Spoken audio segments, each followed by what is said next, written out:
2 kali. Kemudian 1 pergi ke 3. 1 pergi 3. Kemudian awak nampak pula 2, 2. 2 ni nombor yang diulang, depan 2, belakang pun 2. Yang ini masuk kategori gelung. Maksudnya 2 ni gelung. Pada nombor 2 ni kita lukis gelung. Gelung merupakan satu bulatan. Tu gelung. Kemudian 2, 3. 2 pergi ke 3. Inilah graf yang harus dilukis. Sekiranya keluar di kertas 2, soalan seperti ini. Adnin, jelas tak cikgu tunjuk ni? Jelas. Okey. Irfan dah masuk, Irfan? Muhammad Irfan? Yang belajar dengan rumah cikgu. Masuk dah ya? Okey. Dah. Okey. Nampak jelas ya, Irfan? Nampak. Okey. Okey, ini satu soalan. Soalan bab 1. Dia tanya persamaan paksi simetri. Dia bagi fungsi kuadratik fx sama dengan 3 darab x tolak 4 berkuasa 2 tolak 5. Jadi anak-anak yang dikasihi kalau kita ada kurungan berkuasa 2, nak tentukan persamaan paksi simetri, awak ambilkan kurungan ni, ambilkan yang dalam kurungan ni, tolong samakan dengan sifar. Ambilkan dalam kurungan ni, tolong samakan dengan sifar. So, bawa 4 ke sebelah kanan, dapatlah X sama dengan 4. Itulah jawapan persamaan paksi simetri. Jadi soalan ni mungkin kalau duduk di kertas 2, markah dia 1. Senang sajalah. Yang penting ada kurungan dan ada kuasa 2 pada kurungan berkenaan. Jadi untuk memberi persamaan paksi simetri, ambil isi kandungan dalam kurungan, tolong samakan dengan sifar. Kemudian daripada situ awak buat adjustkan dia supaya dapatkan jawapan X sama dengan 4. Boleh ya? Cikgu harap semua faham. Okey, ini satu contoh soalan kertas yang kedua. Kena faham soalan ini. Ini soalan yang agak simple lah. Panjang sebuah segi empat tepat melebihi lebarnya sebanyak 5 cm. Luas segi empat tepat itu ialah 500 cm kuasa 2. Hitung panjang dalam sentimeter. So soalan seperti ini anak-anak Sulaiman, anak SMK Sulaiman yang dikasihi, kalau awak tak apa nak faham soalan begini, elok awak perjelaskan dengan melukis gambar rajah. Jadi soalan ni sebut segi empat tepat. Jadi kita lukis gambar segi empat tepat. Dan katakan lebar dia sebagai X. Jadi yang ini lebar. Yang pendek ni lebar. Yang lebih panjang ni panjang lah. Jadi yang ini lebar. Kita letakkan dia sebagai X. Dan panjang adalah lebih 5 cm daripada lebar. Tengok ayat atas tu. Panjang lebih 5 cm daripada lebar. Jadi kalau lebar dia X, panjang lebih 5. Jadi kalau lebar dia X, panjang adalah X tambah 5. Itu dia. Jadi lebar dia X, panjang dia X tambah 5. Kemudian, dia bagi maklumat luas dia 500 cm. Jadi kita guna maklumat luas. Luas segi empat tepat adalah panjang darab lebar. Kemudian samakan dengan nilai luas yang diberi 500. Kemudian awak bukakan kurungan X darab X, X kuasa 2, X darab 5, 5X.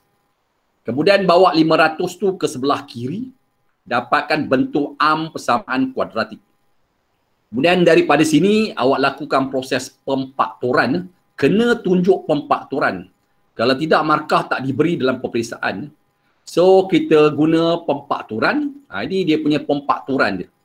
X tambah 25, faktor yang kedua X tolak 20. Kemudian awak ambil faktor yang depan tu X tambah 25. Dapatlah nilai X sebagai negatif 25. Kemudian dalam kurungan tulis perkataan ditolak.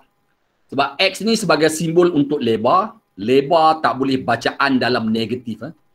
Tulis dalam bracket supaya kita confirm negatif 25 tu kita rejected. Kita tak terima sebagai jawapan. Kemudian ambil faktor yang kedua pula. X tolak 20 tu awak ambil. Dapatlah bacaan X sebagai 20.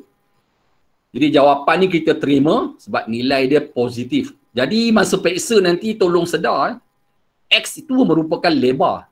Sedangkan soalan tu dia tanya panjang.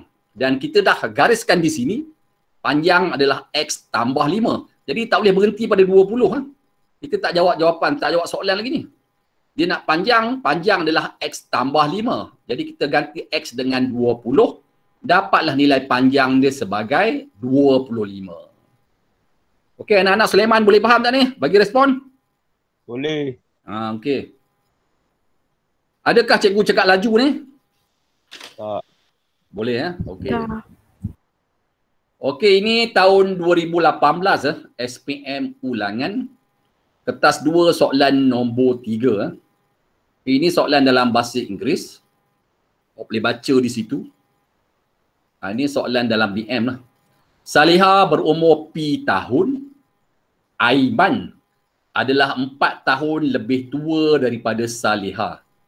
Hasil darab umur mereka ialah 12. A.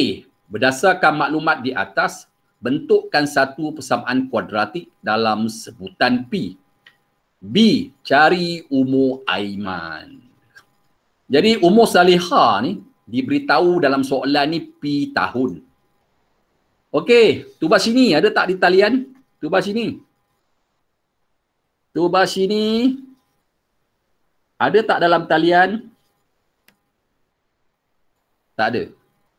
Okey, cikgu panggil 5AC Nurliana. Nurliana, ada tak dalam talian Nurliana? Ada. Okey. Kalau Salihah ni umur dia P, berapakah umur Aiman? Berapa umur Aiman dia? Campur Nurliana. dengan 4. Apa dia? P tu tambah Salihah. dengan 4. Bandai, bagus. Sebab dia kata lebih tua ya. Jadi kalau Salihah ni umur dia P tahun, Aiman adalah 4 tahun lebih tua daripada Salihah. Jadi umur Aiman adalah P tambah 4. Jadi jaga-jaga ni, kalau awak tulis P tolak 4 salah. Sebab lebih tua tu bermaksud tambah. Hasil darab umur mereka 12. Bermakna umur Salihah, kita darabkan dengan umur Aiman, kita samakan dengan 12. Tu dia. Kemudian cikgu kembang. Yang ini, dia belum lahir lagi persamaan kuadratik, dia mesti ada kuasa 2. Jangan stop di sini. Kemudian cikgu kembangkan P darab P, P kuasa 2, P darab 4 dapat 4P. Okey, kemudian cikgu bawa 12 ke sebelah kiri. Inilah persamaan kuadratik. Ataupun P kuasa 2 tambah 4P sama dengan 12. Ataupun P kuasa 2 tambah 4P tolak 12 sama dengan sifar. Itu persamaan kuadratik. Okey, itu jawapan A lah. Kemudian nak cari umur Aiman, persamaan kuadratik ni kita selesaikan. Jadi cikgu kembangkan dia. Kemudian pindahkan 12 ke sebelah kiri. Jadi tolak. Kemudian lakukan proses pemfaktoran. So dapatlah P tolak 2 sebagai sifar. P dapat 2. P tambah 6 sebagai sifar. P dapat negatif 6. Jadi P sama dengan negatif 6 tu kita reject lah. Ataupun tak payah tulis lah. Jadi oleh kerana umur Aiman ni P tambah 4, jadi awak tukar P dengan 2. Sebab jawapan P dia 2. Jadi bila awak tukar P dengan 2, dapatlah umur Aiman 2 tambah 4, 6.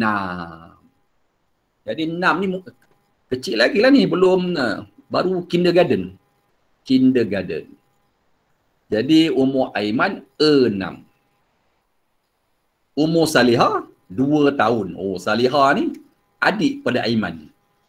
Aiman 6 tahun, Salihah 2 tahun. Okey ya, ini cikgu bagi tips sajalah, tips. Jadi kalau lebih tua ni, maknanya kita guna tambah. Lebih tua kita guna tambah. Tapi kalau lebih muda, Romnah umur dia K tahun, Amir 7 tahun lebih muda daripada Romnah. Jadi kalau Romnah ni umur dia K tahun, berapa umur Amir? Berapa? Admin, berapa umur Amir? K tolak 7. Cikgu dah tertekan K tolak 7. Jadi kena faham maksud lebih tua dengan lebih muda. Lebih tua dengan lebih muda. Boleh ya? Okey. Okey, yang ini tajuk ketaksamaan tingkatan 4 ya. Di sini ada satah kates Kalau garisan tu tegak dan bersudut tegak pada paksi X, dia lalu satu nombor pada paksi X, so garisan tu diberi nama X sama dengan 3. Ingat tu. Kemudian cikgu ada satu garisan tegak, potong paksi X dalam keadaan sudut 90 darjah dan dia potong paksi X pada nombor negatif 8. Okey. Umar Damia. Umar Damia di kelas 5 AC ada dalam talian ya. Umar Damia, apa nama persamaan garisan berkenaan? Umar Damia? Apa jawapan dia? Persamaan untuk garisan hitam tu, untuk graf yang kedua. X dengan negatif 8. Pandai, bagus. Tu dia. Itu jawapan dia. Tolong buat rakaman sebab cikgu guna dilema MOE. Jadi selok-eloknya awak rakam pun, awak pun menggunakan link dilema MOE. Lagi senang. Kemudian cikgu request awak boleh tengok balik apa yang cikgu ajar hari ni berulang kali ya. Ada Shani? Ya, saya. Ada dalam talian. Shani, awak boleh rakam Ni ada orang record dah. Okey. Yang rekod tu guna dilema ke guna apa? Pastikan awak guna dilema. Tahu. Siapa rekod? Saya. Saya tu siapa? Faradina. Awak guna dilema Ya. Bagus. Okey, yang kedua pula, kita ada dua satah kates dan garisan tu memotong paksi Y dalam keadaan sudut tegak dan dia potong paksi Y pada nombor 2. So garisan tu diberi nama Y sama dengan 2. Itu cara bagi nama garis lurus. Contoh yang kedua pula, cikgu ada garis lurus, dia potong paksi Y pada sudut 90 darjah dan dia potong paksi Y pada nombor negatif 5. Jadi oleh kerana dia potong pada nombor negatif 5, so apa nama garis lurus berkenaan? Tengku Farah. Tengku Farah ada tak di talian? Tengku Farah Irwanda, 5 AC. Apa nama garis berkenaan?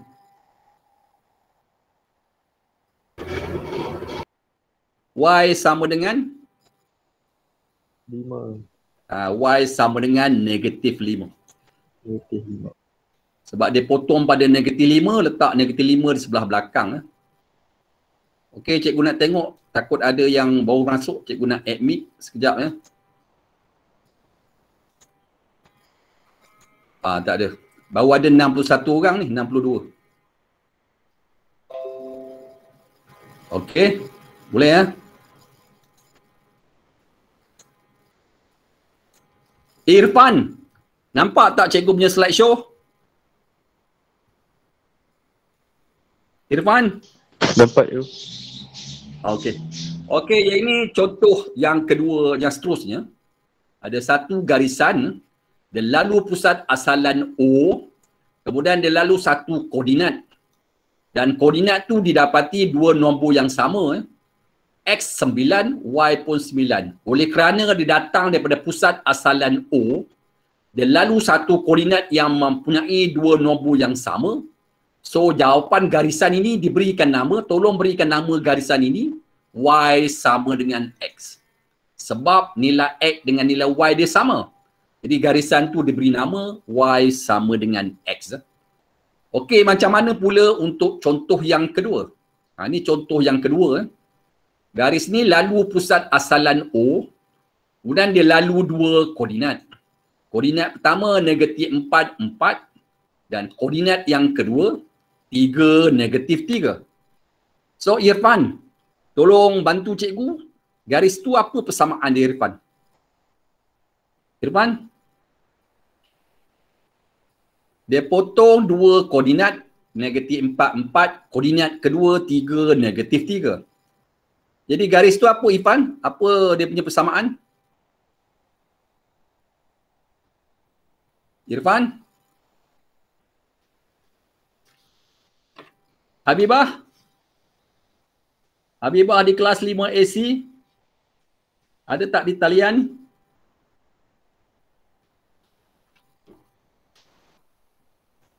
Okey, tak apa, kita panggil Nur Shani. Nur Shani, apa jawapan Nur Shani? Nur Shani? Where are you? Ya saya. Apa jawapan dia? Jadi awak nampak tak nombor tu? Satu negatif, satu lagi positif. Nombor yang sama. Cuba beza satu negatif, satu lagi positif. Jadi apa persamaan untuk garis tu? Bila nombor dia sama, cuma berbeza pada tanda. Negatif 4 dengan 4, 3 dengan negatif 3. Nombor sama, cuma satu negatif, satu positif. Jadi garisan ini, tolong berikan nama Y sama dengan negatif X. Sebab dia berbeza pada negatif. Kalau dua-dua nombor dia sama, macam contoh pertama tadi, Y sama dengan X. Yang ini dua nombor yang sama. Cuma beza dia satu negatif, satu lagi positif. Berikan nama garisan tu Y sama dengan negatif X. Okey, seterusnya. Okey, yang ini yang seterusnya. Dia lah. Garis lurus datang daripada pusat asalan O. Kemudian dia lalu satu koordinat 4, 12. So, kita nak berikan nama garisan berkenaan. Okey, cikgu tunjuk. Jadi, tolong tulis nama dia Y sama dengan. Kemudian, ambil nombor belakang bahagi nombor depan. Nombor belakang bahagi nombor depan. Nombor belakang 12, nombor depan 4. Jadi, 12 bahagi 4. Kemudian, di belakang tu letakkan X. Kemudian 12 bagi 4 dapat 3. Inilah nama garis berkenaan. Jadi garisan tu nama dia Y sama dengan 3X. Syarat dia anak-anak mesti datang daripada pusat asalan O. Maknanya pusat asalan O tu sebagai pintasan Y. Jadi pintasan Y dia sipar, tak payah tulislah. Okey, contoh yang kedua ni. Dia datang daripada pusat asalan O. Kemudian dia lalu satu titik. Iaitu 2 negatif 10. Siapa tahu garis tu apa nama persamaan dia? Y sama dengan, kemudian ambil nombor belakang bahagi dengan nombor depan.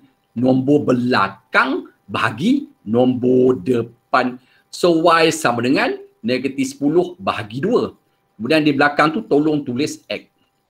Kemudian awak permudahkan negatif 10 bahagi 2. Dapatlah negatif 5. Inilah nama untuk garis berkenaan. Ingat yang ini apa yang cikgu bagi nota ni, kegunaan dia dalam kertas samaan linear nanti. Kertas samaan linear nanti. Okey, contoh seterusnya. Dia lalu paksi Y dan paksi X pada nombor yang sama. Dia lalu paksi Y, nombor 4. Dia lalu paksi X pun nombor 4. Oleh kerana garis melalui dua nombor yang sama pada dua-dua paksi, so nama garisannya cukup senang sahajalah. So awak copy X, kemudian letak tambah, kemudian copy Y, letak sama dengan.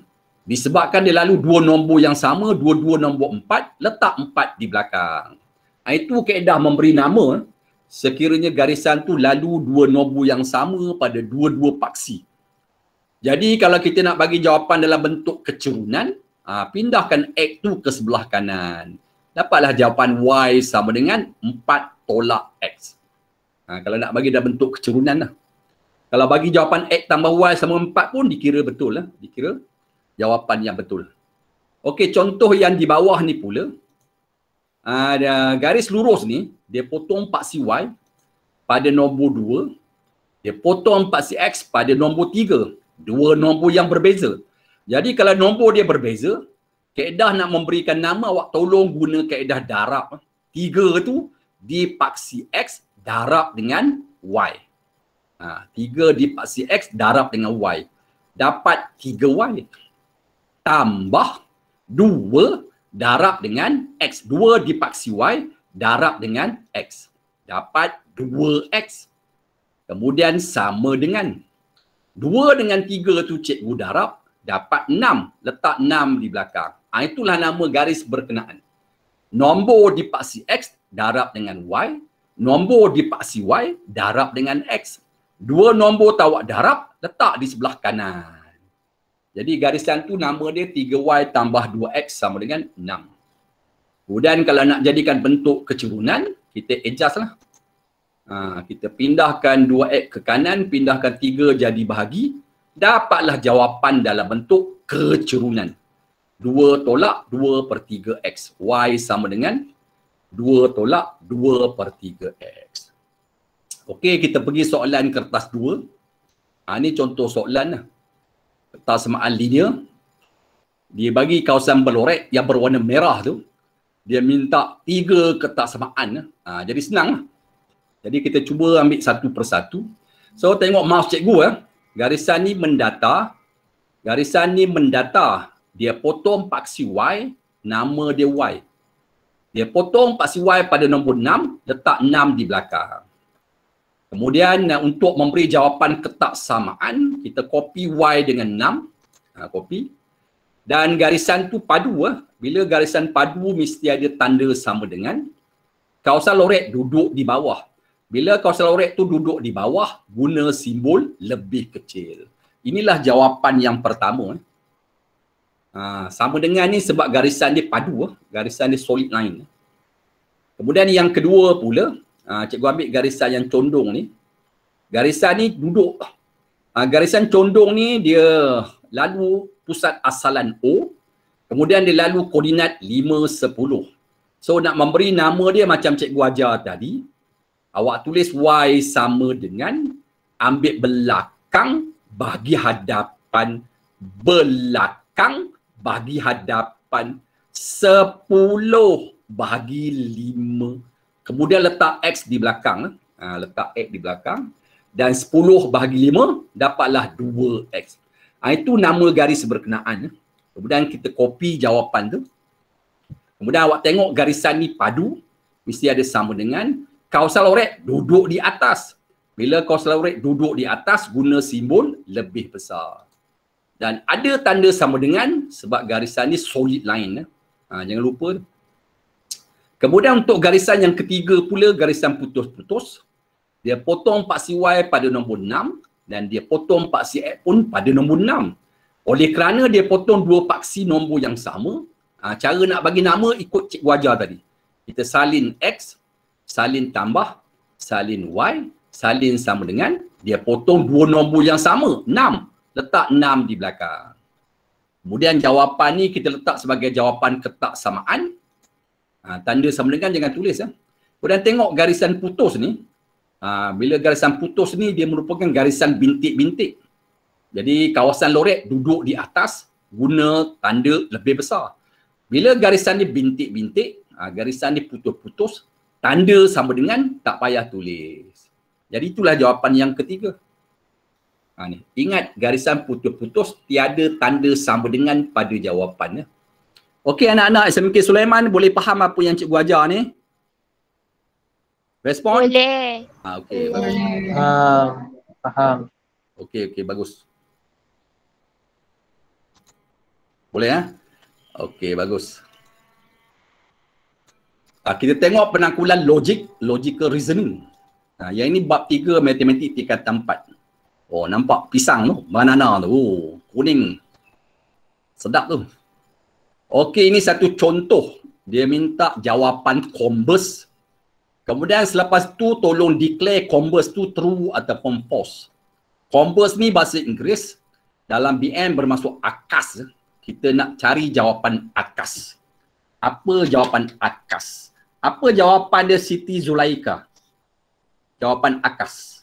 Siti Zulaika ada tak di talian? Siti Zulaika? Ada tak di talian? Senyap ni. Nur Ayuni ada tak? 5ES. Nur Ayuni.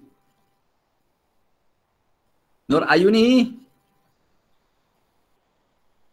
Senyap ni. Ada Mazik, ada tak di kelas 5ES? Ada Mazik? Ada. Okey. Apa jawapan Converse dia, Adam? Senang ni. X lebih kecil daripada Lagi? akas dia X lebih kecil daripada 10. Dia bila kita guna Google Meet ni, kadang-kadang cikgu pun minta maaf sebab cikgu pun tak tahu sama ada talian awak di rumah okey ke tak okey ya. Itu kelemahan Google Meet lah. Sebab kita berada menggunakan udara ni, kadang-kadang tiupan angin pun memberi kesan kepada pendengaran. Okey, nak cari jawapan akas ni, cara dia if ni, kita copy. If tu kita copy ataupun dalam BN jika lah. If tu kita copy, then pun kita copy. Kemudian, ambil yang belakang tu bawa ke depan. Ambil yang belakang bawa ke depan.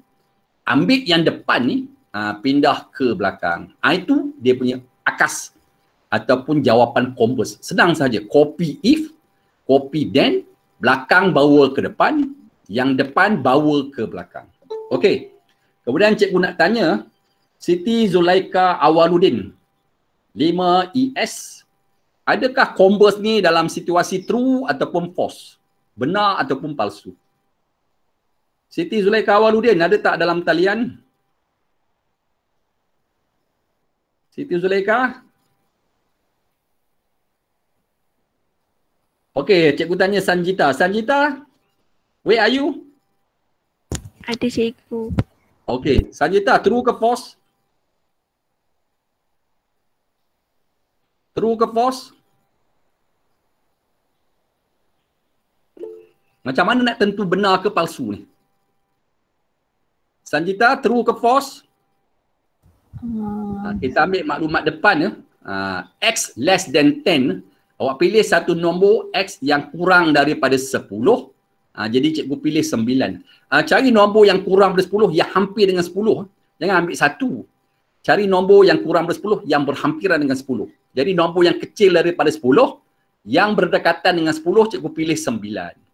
Kemudian bila awak dah ambil X tu 9, awak ganti X tu di belakang ni. Nampak tak X dekat belakang ni?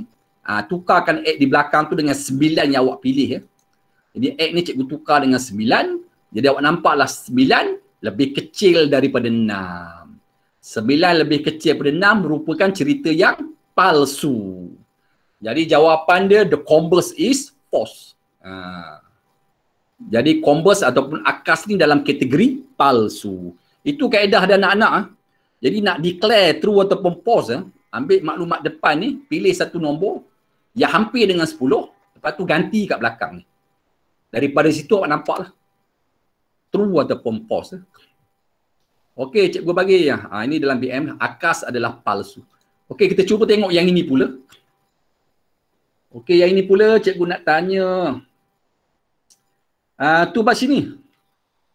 Apa jawapan akas Tubas sini? Tubas sini ada tak dalam talian?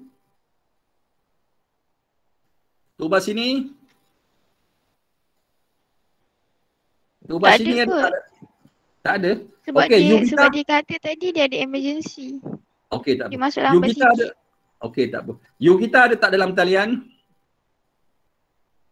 Yugita? Ya, cikgu. Apa jawapan Yugita? Jawapan akas? Jawapan converse? Tadi cikgu dah ajar. Apa nak buat lah? Step pertama, first step. Jika kita salin, maka kita salin. Lepas tu apa nak buat? Yugita? Kita copy jika, kita copy maka, kemudian apa nak buat Yugita? Dengar tak Yugita, cikgu cakap Yugita?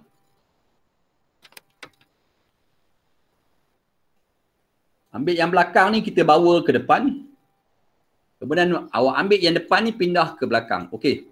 Itu jawapan akas ataupun jawapan converse. If x square equals 64, then x equal 8. Itu jawapan untuk converse lah. Okey, Janani. Converse ni adakah true ataupun false? Janani ada tak dalam talian? Janani? Janani ada tak dalam talian? Okey. Okey, Adenin. Adenin. Yo. Okey. Benar ke palsu, Adenin? True. Jadi untuk tentukan benar ke palsu, macam cikgu ajar tadi, Awak ambil maklumat depan ya. Ambil maklumat depan ni. X kuasa 2 sama dengan 64 ya.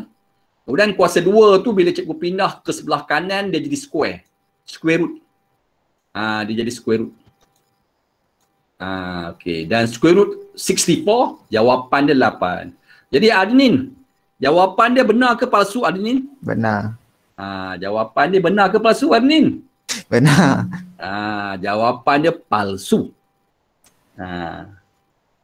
Nur Adibah, 5 ES. Jawapan dia benar ke palsu? Nur Adibah. Jawapannya adalah benar. Palsu. Cikgu dah cakap palsu, awak tak nak ikut cakap cikgu. Okey. Nurul Sazwani di kelas 5 ES. Benar ke palsu Nurul Sazwani? Benar. Bagus. Ikut cakap cikgu. Jadi jawapan dia palsu. Kenapa semua cakap benar? Adinin, kenapa awak cakap benar? Sebab 8 kuasa 2 nampak. Dia biasanya kalau kita nak tunjuk benar ke palsu, tengok jawapan yang kita dapat. Kalau jawapan yang kita dapat tu sama dengan jawapan yang ada kat belakang, baru kita katakan benar. Tapi kalau jawapan dia tak sama, kita kata jawapan dia sebagai palsu. Okey, Natasha Adira di kelas 5 ES. Benar ke palsu? Natasha? Sekurang-kurangnya saya panggil nama ni, saya tahu ada tak ada dalam talian. Natasha, benar ke palsu? Palsu. Bagus. Jawapan dia palsu. Sebab apa palsu? Sebab jawapan dia tak sama. Sebenarnya anak-anak yang dikasihi punca kuasa 2 64 ni dia ada tanda sebenarnya. Jangan lupa square root ni dia ada tanda tambah dan tolak. Square root ni dia ada tanda tambah dan tolak. Jadi awak tengok tak dekat jawapan di bawah ni tambah tolak 8, sedangkan jawapan yang di atas ni tak ada tanda tambah tolak. Bermaksud dua benda ni tak sama ni. Yang di atas ni X sama dengan 8, jawapan cikgu dapat X sama dengan tambah tolak 8. Tak sama ni. Bila tak sama, dia masuk kategori palsu. Jadi akas dia palsu. Ini soalan SPM sebenarnya. Memang tahun itu ramai pelajar memberi jawapan dia benar. Habis, semua tak betul. Sebab dia terlupa, punca kuasa 2 dia ada tanda tambah dan tolak. Jangan lupa tu. Jangan lupa. Okey, yang ini pula soalan penakulan logik. Dia nak jawapan di premis 2. Okey, cikgu tunjuk sini. Cara nak bagi jawapan, mula-mula sekali padam perkataan jika, kemudian padam perkataan maka. Kemudian cari apa yang diulang. Kalau tengok yang diulang P tambah 2 adalah, di bawah pun diulang P tambah 2 adalah. Jadi P tambah 2 adalah diulang. So yang diulang ni tolong padam. P tambah 2 adalah ada pada premis 1. Kesimpulan pun ada P tambah 2 adalah. Oleh kerana berulang, padam di atas, padam di bawah. Kemudian tengok nombor 5. Nombor 5 pun berulang, ada di atas, ada di bawah. Padam 5 di atas, padam 5 di bawah. Okey, kemudian kita lihat tak ada yang berulang. Cuma bila awak tengok dalam soalan ni, awak nampak satu. Nampak sini, P lebih besar daripada 3 diberi dalam bentuk simbol. Jadi awak ambil simbol ini, awak tukar dalam bentuk perkataan. P lebih besar daripada 3 ni cikgu tukar dalam perkataan. Selepas cikgu tukar, yang ini cikgu padam lah. Lepas tak awak nampak kan? Lebih besar daripada berulang. Lebih besar daripada ada di atas, lebih besar daripada ada di bawah, berulang. Padam di atas, padam di bawah. So jawapan pada premis 2 ni yang tak padam lah. So jawapan dia P lebih kecil daripada 3. Gabungkan yang tak padam ni. Itu dia. Jadi kalau anak-anak tak suka dengan jawapan dalam bentuk ayat seperti ini, bolehlah tukar dalam bentuk simbol. Siapa bagi jawapan dalam bentuk ayat ni pun betul, dapat markah penuh. Ataupun tukar dalam bentuk simbol pun dapat markah penuh. Dua-dua betul. Ini kaedah cari jawapan. Cikgu rasa tak ada masalah di sinilah. Boleh tak anak-anak SMK Sulaiman?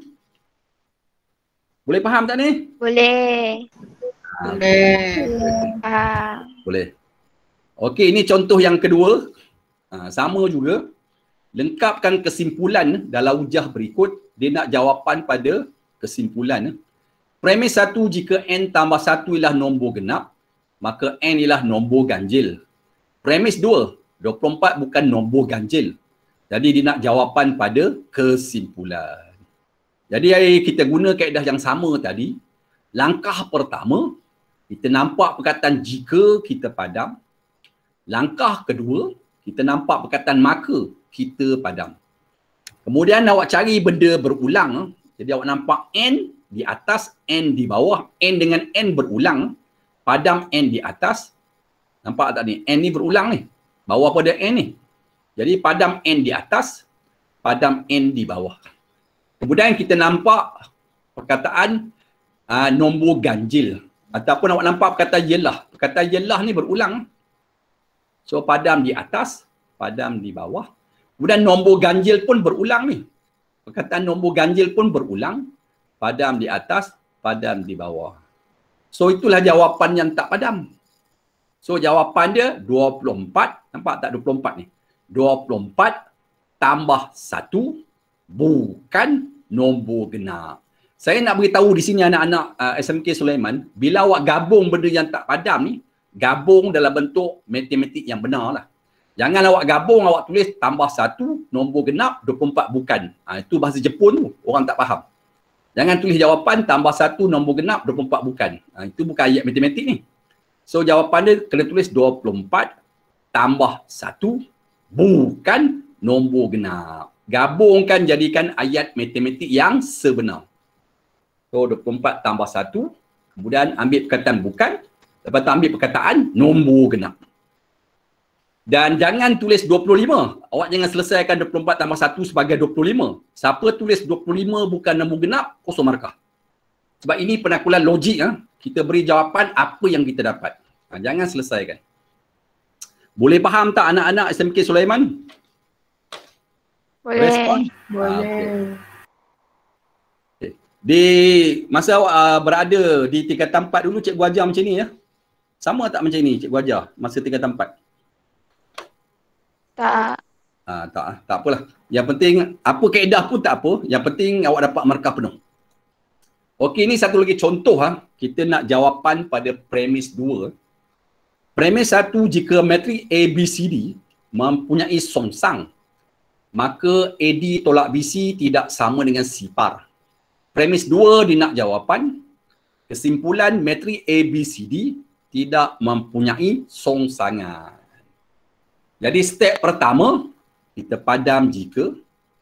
Step kedua, kita padam maka. Jangan lupa tu. Besok bila awak padam, awak guna pensel lah. Jangan guna ball pen. Kalau tersilap, awak ambil pemadam, padamkan balik, perkataan tu keluar. Buat satu garisan saja, tak payah padam macam cikgu buat ni, tutup semua, apa benda pun tak nampak ni. Gunakan garisan, pakai pensel. Jadi cikgu padam jika, kemudian cikgu padam maka. Itu step pertama, padam jika, padam maka. Step yang kedua, cari benda yang berulang. Jadi kita nampak matrik ABCD diulang. Ada pada premis 1, ada pada kesimpulan. So cikgu padam matrik ABCD pada premis 1 dan pada kesimpulan. Okay. Kemudian cikgu nampak perkataan mempunyai songsang. Mempunyai songsang diulang. So padam. Mempunyai itu cikgu padam. Songsang pun cikgu padam. Okey. Kemudian nampak tak dekat premis 1 yang tertinggal, AD tolak BC tidak sama dengan C par ni dalam bentuk simbol. Jadi awak tolong tulis dalam bentuk perkataan. Jadi AD tolak BC tidak sama dengan C par ni dalam simbol, cikgu jadikan perkataan, cikgu tulis AD tolak BC tidak sama dengan kosong. Tu. Cikgu padam ni tukar dalam bentuk ayat. Okey. Sudah awak nampak kan perkataan tidak dengan perkataan tidak, nampak kan berulang. So padam tidak di atas, padam tidak di bawah. So jawapan dia yang harus ditulis pada premis 2, AD tolak BC sama dengan C par. Itulah jawapan. Jadi kalau tak suka dalam bentuk ayat ni, sama dengan ni, tukar dengan simbol. Simbol sama dengan. Boleh juga bagi jawapan seperti ini. Jadi inilah jawapan pada premis yang kedua.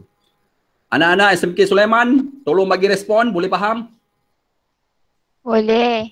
Jadi besok awak nak membiasakan jawab soalan dalam kumpulan logik ni, awak buat kaedah begini, padam, nampaklah jawapan.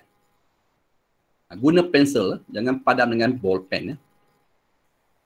Okey, cikgu rasa tak ada masalah di situ lah. Ini agak simple lah. Okey, cikgu nak tanya kelas 5PS. Akmal Iskandar. Ada tak Akmal Iskandar di talian? Akmal Iskandar. Tak ada.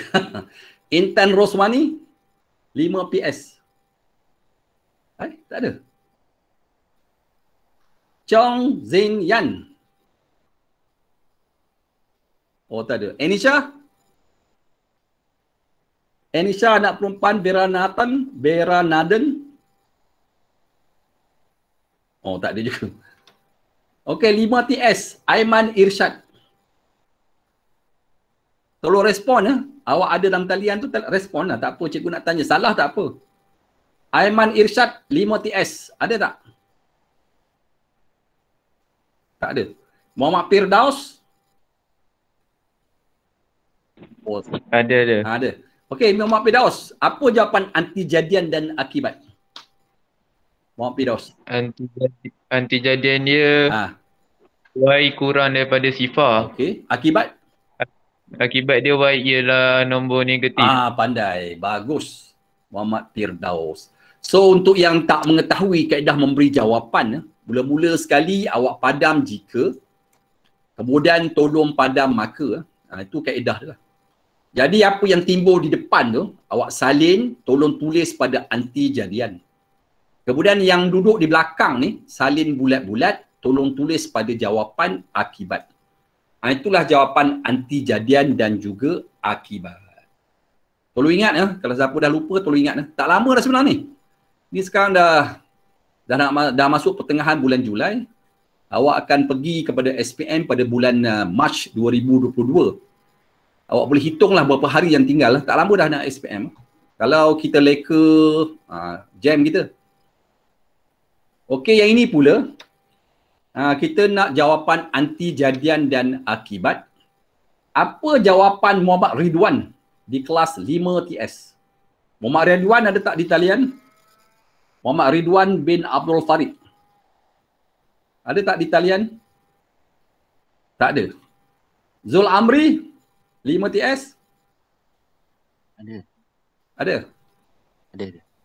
Apa jawapan Zul Amri? Antijadian dia Ali pergi ke sekolah. Akibat Ali belajar matematik. Pandai. Antijadian dia padam jika, padam maka. Yang depan tu sebagai antijadian. Ali pergi ke sekolah. Akibat yang belakang, Ali belajar matematik. Okey, bagus. Awak bagi respon tak apa. Sebab cikgu buka slideshow, cikgu tak nampak dah muka awak. Salah pun tak mengapa. Awak pun tutup muka kan. Kawan pun tak nampak muka. Tak ada apa. Tak ada apa kita nak malu di situ.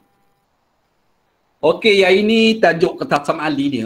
Kita nak memberikan jawapan dalam bentuk simbol ketaksamaan. Okey, cikgu nak tanya di kelas 5SS. 5SS. Abdul Anas Syamir. Ada tak di talian? Abdul Anas Syamir. Kita nak dua jawapan kesamaan linear daripada maklumat yang diberi. Amran membeli RM40 dan ingin membeli X batang pen dan Y batang pensel. Diberi bahawa harga sebatang pen dan sebatang pensel masing-masing ialah RM5 dan RM2. Bilangan pensel selebih-lebihnya 5 kali bilangan pen. Apa jawapan dia? Mawadah Sakinah 5SS. Mawadah ada tak di talian? Ada cikgu. Okey, apa jawapan yang pertama Mawadah? X tambah Y lebih besar dan sama dengan 40. Okey. X tambah Y lebih besar dan sama dengan 40. Boleh ke kita jadikan dia ketaksamaan tu? Kita bagi pensel, nanti awak tolong tulis macam cikgu buat ni. Bilangan pen sebagai X, bilangan pensel sebagai Y. Jadi apakah jawapan pertama mawadah? Dia tak sebut dalam soalan ni dia beli berapa banyak pen dan juga berapa banyak pensel. Yang diberitahu dalam soalan ni adalah harga dia. Amran ada RM40 dan dia membeli X batang pen dan Y batang pensel. Di mana sebatang pen harga dia RM5 dan sebatang pensel berharga RM2. Oh, mahal lah pensel sebatang RM2 ni. Okey, apa mawadah? 5X tambah 2Y. 5X tambah 2Y. Lebih besar dan sama dengan 40. Tak boleh lebih besar. Sebab Lebih dia ada RM40. Maknanya bila dia ada RM40, dia akan guna secukupnya RM40. Ataupun dia beli akan kurang daripada RM40. lebih kecil dan sama dengan 40. Macam itu. Maknanya kalau dia ada RM40, dia akan guna sepenuhnya RM40 untuk membeli pensel dengan pen, ataupun dia akan guna kurang daripada RM40 untuk membeli pen dan juga pensel. Jadi awak kena guna simbol kecil dan sama dengan. Okey. Ini jawapan yang pertama lah. 5X tambah 2Y kecil sama dengan 40. Okey. Okey, bagus. Okey, cikgu nak tanya yang pemanggil yang kedua pula. Daripada 5SS. Pun Ciu. Ada tak Pun? Pun Ciu. Dalam talian? Pun? Where are you? Okey, cikgu tanya Kristina. Kristina 5SS. Kristina Patricia binti Azhar. Kristina? Tak ada dalam talian? Ada? Okey. Okey, kalau tak ada kita pergi balik 5ES. Okey. Shani Zubair. Nur Shani. Ya. Apa jawapan Nur Shani? Jawapan yang kedua. Baca soalan tu dari satu panduan dia bagi tahu bilangan pensel selebih-lebihnya 5 kali bilangan pen. Tukarkan ayat tu jadi simbol matematik. Jadi apa jawapan dia? Bilangan pensel, simbol dia Y. Bilangan pen, simbol dia X. Kemudian diguna perkataan selebih-lebihnya. Jadi apa jawapan dia Nur Shani Zubair? Cakap. Nur Shani? Ya. Apa jawapan dia? 5 kali pen. Bilangan pensel tukar dengan Y. Selebih-lebih tukar dengan simbol ketaksamaan yang betul. 5 kali 5 darab. Bilangan pen tukar dengan simbol X. So jawapan dia Y lebih besar dan sama dengan 5X. Y lebih besar dan sama dengan. Kemudian 5X. Jadi awak tolong ingat ya, kalau jumpa perkataan selebih-lebihnya kena guna simbol yang betul. Apa simbol yang betul untuk selebih-lebih? Lebih kecil. Lebih besar dan sama dengan. Selebih-lebih ni apa simbol yang sepatutnya? Besar sama dengan ke kurang sama dengan? Besar sama dengan. Kurang sama dengan. Jangan confuse ya. Selebih-lebihnya simbolnya kecil sama dengan, sekurang-kurang simbol dia besar sama dengan. Dia terbalik daripada perkataan. Jadi jangan lupa ni. Selebih-lebih ataupun dalam BI at most, simbol dia kecil sama dengan. Sekurang-kurang ataupun at least, kurang awak guna simbol lebih. Lebih awak guna simbol kurang. Boleh ingat tak Shani? Cikgu bagi panduan. Okey. Lebih guna simbol kurang. Kurang guna simbol lebih. Besar. Dia terbalik. Lebih besar. Dan letak tanda sama dengan. Itu. Jadi kalau awak guna simbol lebih besar tu salah lah. Jawapan yang kedua tu. Okey, yang ini pula. Yang ini. Tentukan sama ada hujah induktif berikut kuat atau lemah. Seterusnya, tentukan sama ada hujah yang kuat, meyakinkan atau tidak meyakinkan, dan beri justifikasi anda. Premis 1, 1 tambah 2 sama dengan 3. Premis 2, 1 tambah 4 sama dengan 5. Premis 3, 1 tambah 6 sama dengan 7. Kesimpulan, hasil tambah 1 dengan gandaan 2. Gandaan 2 maknanya nombor CP2. Kalau awak tengok dekat premis 1 ni, 2, 4, 6 di belakang ni merupakan nombor dalam CP2 ataupun gandaan 2. Dan jawapan yang keluar adalah jawapan nombor ganjil. Betul lah. Premis 1 jawapan dia 3 ganjil, 5 pun ganjil, 7 pun ganjil. Jadi kita nak tanya, adakah hujah induktif ni lemah ataupun kuat? Irfan. Irfan. Lemah ke kuat Irfan? Lemah ke kuat? Nah, cuba tengok premis 1, premis 2, premis 3 dan kesimpulan. Lemah ke kuat? Kuat. Kuat, bagus. Jadi kalau kita tengok premis 1, benar. Premis 2, 1 tambah 4 sama dengan 5 pun benar. Premis 3, 1 tambah 6 sama dengan 7 pun benar. Kemudian kesimpulan, hasil tambah 1 dengan gandaan 2 adalah nombor ganjil pun benar.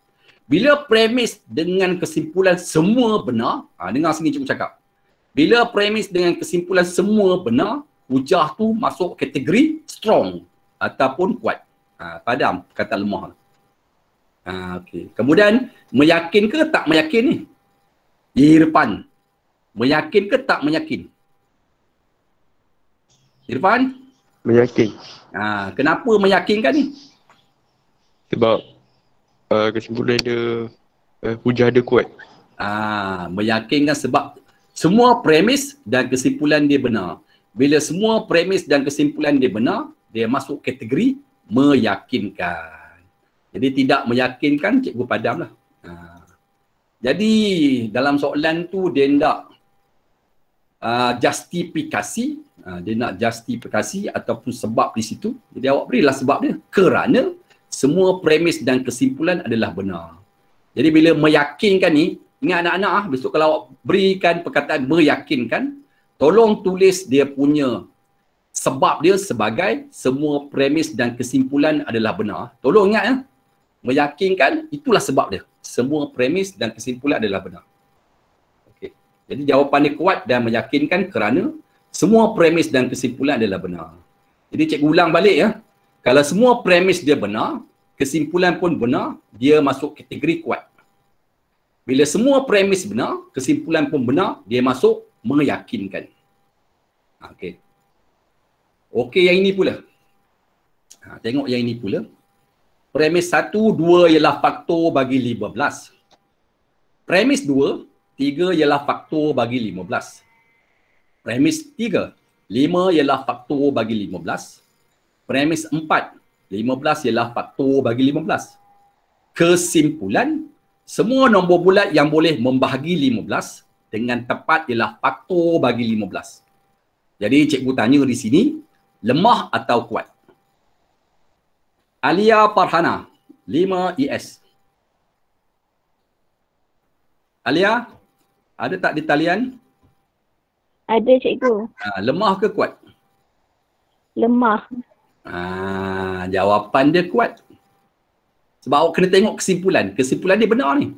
Semua nombor bulat yang boleh membahagi dengan 15 dengan tepat ialah faktor bagi 15. Kesimpulan dia benar. Bila kesimpulan dia benar, dia dipanggil kuat. Kuat. Boleh? Jadi besok nak tentukan lemah dan kuat, awak tengok kesimpulan. Kalau kesimpulan dia benar, dia masuk kategori kuat. Okey, Alia Farhana, meyakin ke tidak meyakinkan? Alia Farhana, meyakin ke tak meyakinkan? Dia kuat ni. Kemudian dia meyakin ke tak meyakinkan? Tidak meyakinkan. Tidak meyakinkan. Kenapa? Apa justifikasi dia bila awak kata tidak meyakinkan? Macam mana nak tentukan tidak meyakinkan ni? Siapa boleh bantu? Ada premis yang salah. Pandai. Macam tu lah. Tidak meyakinkan disebabkan premis 1 tu adalah premis yang palsu. 2 ialah faktor 15. Faktor ni maknanya boleh bahagi. 15 dengan 2 mana boleh bahagi. Jadi premis 1 ni palsu. 3 ialah faktor 15. Betul ni. 15 dengan 3 memang boleh bahagi ya. 15 boleh bagi 3. Benar. Kemudian 5 ialah faktor 15. Pun benar ni. 15 boleh bahagi 5. Benar. Kemudian 15 ialah faktor bagi 15. 15 boleh bahagi dengan 15 pun benar. Bila satu daripada premis dia palsu, dia masuk kategori tidak meyakinkan. Jadi perkataan meyakin ni cikgu padam lah. Jadi jawapan dia kuat dan tidak meyakinkan. Jadi cikgu bagi kesimpulannya, untuk tentukan lemah dan kuat, tengok kesimpulan. Kalau kesimpulan dia benar, dia masuk kategori kuat. Kemudian untuk menentukan meyakinkan, tidak meyakinkan, tengok pula pada premis. Kalau semua premis dia benar, dia meyakinkan. Kalau satu daripada premis tu, di sini ada 4 premis, 1 palsu. Dia masuk kategori tidak meyakinkan. Okey anak-anak SMK Sulaiman, faham tak benda ni? Respon? Faham. Itu kaedah dia. Itu kaedah dia. Okey, yang ini pula. Premis 1, 3 ialah nombor perdana. Premis 2, 5 ialah nombor perdana. Premis 3, 7 ialah nombor perdana. Ejaan tersilap tu, perdana. Pernah. Kesimpulan semua nombor perdana ialah ganjil. So nak tentu lemah ataupun kuat. Okey, cikgu nak tanya. Janani 5 AC. Janani lemah ke kuat? Janani lemah ke kuat? Jangan lupa tulis nama dekat WhatsApp. Janani ada tak dalam talian? Tak ada Janani. Yogita? Yogita ada tak dalam talian? Okey, lemah ke kuat? Lemah rasanya. Tak boleh. Rasa-rasa mesti confident. Confident lemah ke kuat? Rasa-rasanya maknanya tak begitu confident. Yogita lemah ke kuat?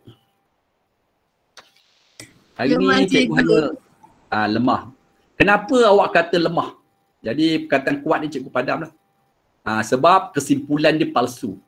Okey anak-anak, bila kesimpulan dia palsu, automatik lemah. Kalau kesimpulan dia benar, automatik dia adalah kuat. Itu kaedah tentu lemah dengan kuat. Tengok pada kesimpulannya. Jadi bila kesimpulan dia palsu, dia masuk kategori lemah. Jadi kuat ni cikgu padam lah. Semua nombor perdana ialah ganjil. Jadi palsu ni.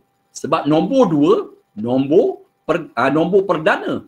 Tapi dia masuk kategori nombor genap. Jadi bila dia guna perkataan semua ni, maknanya palsu lah. Kalau dia guna perkataan sebilangan, dia jadi benar. Sebilangan nombor perdana ialah ganjil. Benar lah. Tapi kalau dia ambil perkataan semua, bermakna dia akan melibatkan nombor 2. Nombor 2 ni nombor perdana ialah nombor ganjil, palsu. Sebab nombor perdana merupakan nombor 2 merupakan nombor perdana yang genap. Okey. Yogita, meyakin ke tak meyakinkan? Yogita, meyakin ke tak meyakinkan? Yogita ada tak di talian? Ada cikgu. Okey, meyakin ke tak meyakinkan? Yakin. Macam ini, Yogita. Bila jawapan dia lemah, automatik tidak meyakinkan. Ataupun tak payah tulis. Boleh ya? Bila dia lemah, confirmlah dia dalam keadaan tidak meyakinkan. Jadi sini perkataan tidak meyakinkan tak payah tulis lah. Jadi justifikasi dia kerana premis walaupun semua benar, disebabkan kesimpulannya palsu, dia masuk lemah dan masuk kategori tidak meyakinkan. Jadi biasanya perkataan tidak meyakinkan tak payah tulis lah. Okey. Okey, yang ini pula. Yang ini cikgu nak tanya Muhammad Syafiq di kelas 5 ES. Ada tak Muhammad Syafiq di kelas 5 ES? Muhammad Syafiq? Muhammad Syafiq? Where are you?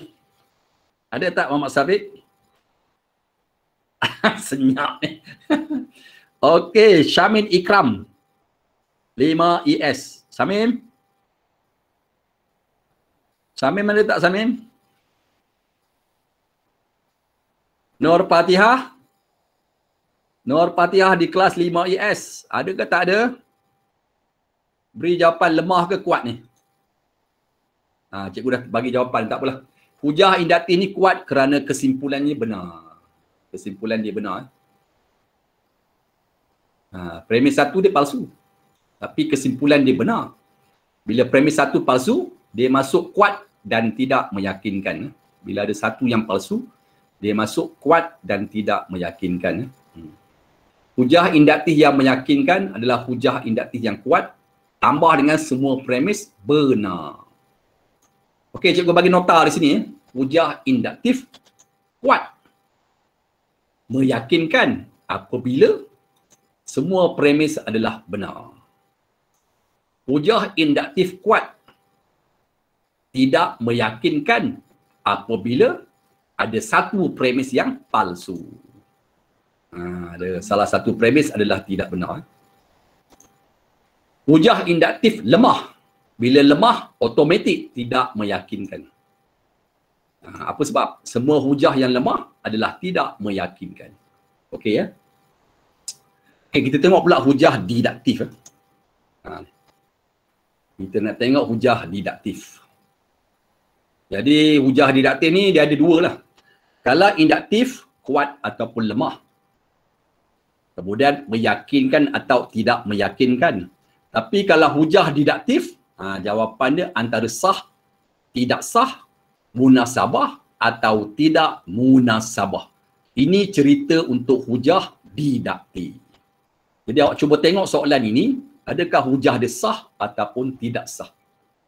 Faham bila hujah diduktif, cerita dia sah dengan tak sah. Kalau induktif, cerita dia lemah ataupun kuat. Kemudian meyakin atau tidak meyakinkan. Bila diduktif, cerita dia sah ataupun tidak sah. Kemudian cerita yang kedua, munasabah atau tidak munasabah. Okay, cuba baca soalan. Premis satu, semua nombor perdana ialah nombor ganjil. Premis yang kedua, 13 ialah nombor perdana. Kesimpulan 13 ialah nombor ganjil. Jadi hujah dia adalah hujah dia dalam keadaan sah. Kenapa sah? Kerana dia mengikut bentuk satu. Walaupun premis satu tu palsu. Premis satu tu palsu sebab dia guna perkataan semua. Jadi hujah diduktif ni sah tetapi dalam keadaan tidak munasabah. Kerana premis satu dia palsu. Ini bentuk satu. Cuba tengok. Kalau awak tengok bentuk satu ni, kesimpulannya C adalah B. B ni dia datang pada B di premis satu. Nampak tak? B tu datang pada B di premis satu. Tapi kalau tengok dekat soalan ini, kesimpulannya 13 ialah nombor ganjil. 13 ialah nombor ganjil dan nombor ganjil ni ada pada premis satu dekat belakang. Nampak tak? Bila sama, bila kesimpulan dekat belakang ni sama dengan nombor ganjil dekat belakang ni, bila kedua-duanya sama, dia masuk hujah diduktif yang sah. Kemudian untuk menentukan munasabah ataupun tidak munasabah, tengok pada premis. Bila salah satu premis dia palsu, dia masuk tidak munasabah. Ni bentuk satu ni kena hafal lah. Kena hafal lah.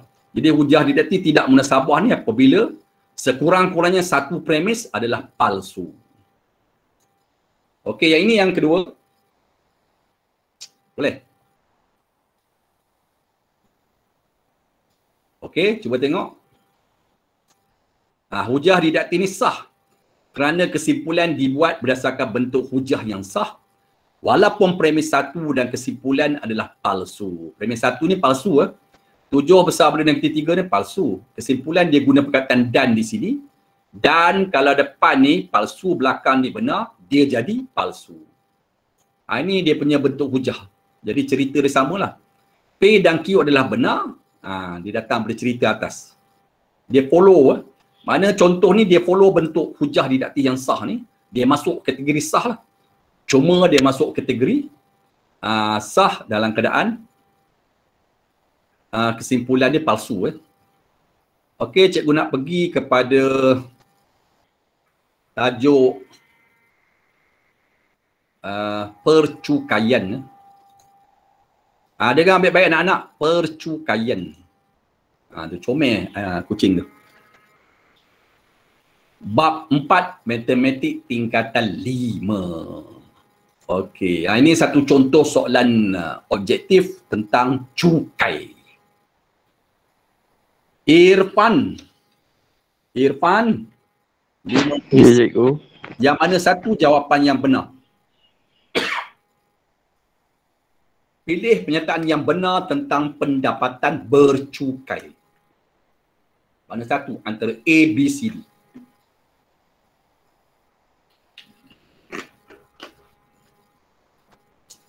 A tu benar ke tak benar, Irfan? Pendapatan bercukai ialah sejenis cukai yang perlu dibayar. Dia guna ayat perlu dibayar. Jadi A ni adalah jawapan yang palsu. Sebab ada juga pendapatan bercukai yang tak perlu dibayar kalau tak cukup syarat. Jadi A ni adalah palsu sebab dia kata pendapatan bercukai perlu dibayar. Jadi tak semestinya, ada setengahnya tak perlu dibayar. Ikut jadual. B pula, pendapatan bercukai ialah pendapatan yang diperoleh dalam tempoh setahun. Tak semestinya. Mungkin setengah tahun bekerja, lepas tu setengah tahun kemudian tak bekerja. Jadi maknanya dia kerja dalam tempoh setengah tahun pun masih kena bayar pendapatan bercukai. Jadi ayat B pun tak betul. C pula, pendapatan bercukai ialah pendapatan tahunan yang layak dikenakan cukai. Jadi C ni adalah jawapan yang benar. C lah jawapan. D ni pula, pengecualian cukai dan pelepasan cukai ditolak daripada pendapatan bercukai dalam pengiraan cukai pendapatan. Tak semestinya. Kalau pendapatan dia kurang daripada 35,000, kita kena tolak dengan rebate. Rebate. Kita kena tolak. Rebate ni termasuk zakat ataupun termasuk bayaran fitrah. Okey, yang ni contoh jadual lah. Tengok jadualnya. Jadual ni besok mungkin dalam SPM diberilah jadual untuk cukai pendapatan. Jadual lah. Kalau kita punya pendapatan kita kosong hingga 5,000 setahun, kadar peratus dia kosong dan tak kena cukai. Kalau pendapatan dia antara 5,001 hingga 20,000, 5,000 yang pertama tak bayar cukai, 15,000 maknanya selepas 5,000 lah. Lepas 5,000 sehingga 20,000 ni ataupun 15,000 berikutnya, cukai dikira sebagai 1%. Jadi bayarannya 150 lah. Jadi ini contoh jadual ya. Cikgu bagi contoh satu soalan. Ni. Amin adalah graduan baru dan mendapat pekerjaan dengan gaji bulanan sebanyak 2,000. Hitung jumlah cukai pendapatan yang perlu dibayar jika mempunyai pelepasan cukai sebanyak 9,000. Jadi kita kena kira pendapatan tahunan. Amin ni gaji sebulan dia 2,000. Jadi kalau 1 tahun, 2,000 darab dengan 12. Ini gaji sebulan ni. Biasanya cukai untuk 1 tahun, tak ada cukai untuk sebulan. Cukai kita kira untuk 1 tahun. Jadi kalau pendapatan setahun, maknanya 2,000 darab dengan 12. Jadi pendapatan setahun dia 24,000 lah. Jadi 24,000. Pelepasan cukai dia 9,000. Jadi pelepasan cukai dia 9,000. Jadi pendapatan yang perlu dicukai, pendapatan bercukai dikira daripada jumlah pendapatan tahunan tolak dengan pelepasan bercukai. Ini kaedah ya. Pendapatan bercukai ni kaedah dia jumlah pendapatan tahunan 24,000 tolakkan dengan pelepasan cukai dia 9,000. So dapatlah pendapatan bercukai dia 15,000. Jadi cukai yang perlu dibayar berdasarkan 15,000 tu. Jadi untuk cari berapakah jumlah bayaran cukai dia, kita pergi kepada jadual tadi. Ni jadual dia. Ni jadual dia lah. 15,000 ni maknanya 15,000 ni duit ni berada di antara 5,001 hingga 2,000. Jadi 5,000 pertama kosong, tak ada bayaran cukai. Kosong. Lepas tu 15,000 tolakkan dengan 5,000 ni. Jadi baki yang tinggal, kita kira baki pula, baki yang tinggal 15,000 ni tolak dengan 5,000 pertama, tinggallah 10,000 dan cukai dia adalah 1%. Darab dengan 1%. Okey, itu kaedah cara nak kira lah. Cara nak kira pendapatan bercukai. Okey, kemudian tolak 400. Kenapa tolak 400 ni anak-anak? Bantu sikit admin. Kenapa tolak dengan 400? Kenapa kita tolak dengan 400 ni? Admin? Admin ada tak di talian? Ada. Kenapa tolak dengan 400? Apa sebab tolak dengan 400? Sebab pendapatan dia tak sampai 35,000. 400 ni dipanggil sebagai rebate. Jadi kalau pendapatan bercukai dia tak sampai 35,000, jadi cukai pendapatan ni boleh tolak dengan 400 bayaran daripada rebate. Rebate cukai. Ingat ya, kalau pendapatan bercukai tak sampai 35,000, tolong tolak dengan 400 untuk rebate. Ini untuk pendapatan yang tak sampai 35,000. Jadi berapakah bayaran yang perlu dibayar oleh Amin untuk cukai tahun itu? Awak kira lah. Jadi bayaran ni adalah negatif 300. Bila negatif bermakna tak ada cukai lah. Takkan nak bayar duit negatif kan. Jadi maknanya Amin ni tak kena cukai pada tahun berkenaan. Jadi kalau kita kira dapatlah 0 tambah 100 tolak 400 dapatlah negatif 300. Bila negatif bermakna dia tak ada cukai. Negatif kan. Jadi kosong lah, kita kira kosong lah. Jadi tak ada cukai lah. Jadi Amin tak perlu bayar cukai. Ini contoh soalan ya. Andai kata besok keluar di kertas 2, mungkin di bahagian C. Di kertas 2 ataupun bahagian B. Ya. Anak-anak SMK Sulaiman boleh faham tak ni? Boleh. Kelas cikgu Nur Azman. Sebab cikgu Azman kata dah ajar cukai ni. Dah. Okey.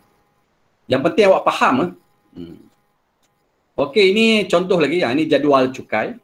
Jadual cukai. Okey. Jadi kalau pendapatan dia 20,001 hingga 35,000, 20,000 pertama kena bayar 150. Yang berikutnya dikira 3%. 3% untuk baki berikutnya. Jadi kalau kita kira dapat 450, ikut harap ikut dulu lah. Okey, contoh. Alamak, cikgu tak tutup yang ni. Dah nampak dah, tak apa. Syamil mempunyai pendapatan bercukai sebanyak 53,000 pada tahun 2020. Dia telah membayar zakat berjumlah 280 pada tahun itu. Hitung cukai pendapatan yang perlu dibayar oleh Syamil untuk tahun tersebut. Okey, pendapatan bercukai dia 53,000. 53,000 ni kalau kita guna jadual tadi, 50 yang pertama, jadi baki dia 3,000 lah. Baki dia 3,000 untuk dapat 53,000. Dan dia bayar zakat 280. Jadi kita guna jadual, ini jadual dia. Jadi 53,000 ni maknanya 50,000 yang pertama, dia kena bayar 1,800. Baki dia 53 tolak 50,000 tinggal 3,000. 3,000 tu kita kira dengan darab dengan 14%. Boleh kan? Jadi cukai pendapatan dia 1,800 ni daripada 50,000 yang pertama sebab pendapatan bercukai dia 53,000. Jadi 1,800 ni daripada 50,000 yang pertama. Untuk baki dia 53,000 tolakkan dengan 50,000 darab dengan peratus dia 14. Ini untuk baki ya. Dan oleh kerana pendapatan bercukai dia lebih daripada 35,000, jadi Syamil tak ada rebate. Rebate ni untuk cukai pendapatan bercukai kurang daripada 35,000. Oleh kerana pendapatan bercukai dia 53,000, dia tidak ada rebate. Jadi tak adalah tolak 400. Jadi hanya kita tolak dengan zakat je. Sebab dia bayar zakat 280, jadi boleh tolak dengan zakat. Cuma rebate tak ada rebate. Jadi bila kita kira di sini, ni zakat. Dapatlah tiada rebate. Cikgu tulis, tiada rebate cukai 400 kerana pendapatan bercukai dia lebih daripada 35,000. Sebab pendapatan bercukai dia 53,000, jadi tak ada. Jadi bila awak kira di sini, dapatlah jawapan 1,940 duit yang perlu dibayar oleh Syamil sebagai cukai pendapatan. Jadi daripada 53,000, cukai pendapatan dia adalah RM1,940. Okey, anak-anak SMK Sulaiman, boleh follow apa yang cikgu tunjuk ni? Respon? Boleh. Alhamdulillah boleh. Okey. Perempuannya lelaki mana tak ada suara ni? Yang lelaki? Boleh. Itu suara perempuan. Boleh. Okey. Boleh. Okey. Okey, ini satu lagi jadual. Ni jadual dia. Cikgu tak boleh nak tunjuk semua. Kalau tunjuk semua kan dia tak muat. Jadi ni jadual cikgu ambil separuh-separuh lah. Okey. Ni jadual. Okey, cuba tengok jadual ni. Okey. Okey. Okey, nampak jadual ya? Ni mana jadual tadi? Okey, ni jadual. Okey. Tengok sekejap jadual ni. Awak tengok jadual yang bawah ni. Tengok jadual yang bawah ni. 70,000 hingga 100,000 ni. Tengok jadual yang bawah ni. Dah, okey. Bila dah tengok, tolong jawab soalan ni. Ni. Sebab Puan Comel ni, pendapatan tahunannya 111,284. Jadi awak guna jadual yang bawah sekali ni. Jadual bawah. Boleh ya? Guna jadual yang bawah sekali ni. Okey, cikgu bagi masa 3 minit untuk cari jawapan cukai pendapatan yang perlu dibayar oleh Puan Comel. Okey, ambil buku, ambil pen, ambil kalkulator. Gunakan jadual tadi, tolong kira berapakah cukai pendapatan yang patut dibayar oleh Puan Comel. 3 minit. Okey. Semua yang ada dalam talian ni tolong buat. Nak tengok kepahaman awak. Dan dekat sini awak nampak kan, oleh kerana pendapatan dia lebih daripada 35,000, maknanya rebate tak ada lah. Tidak ada rebate dalam soalan ni.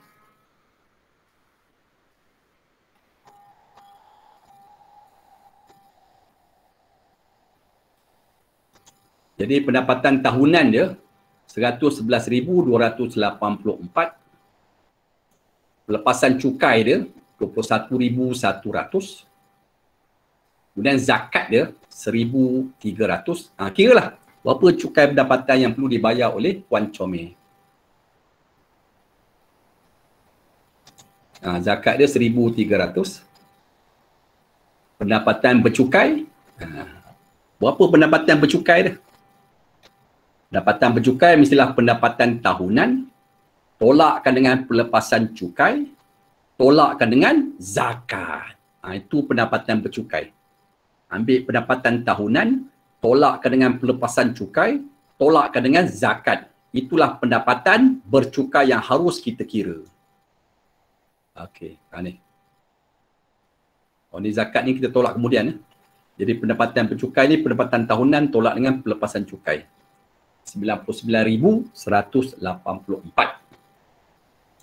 Kemudian kita gunakan jadual. Ni jadual. Okey, kira. Tolong kira. Pakai jadual yang berwarna kuning tu. Untuk dapatkan cukai pendapatan.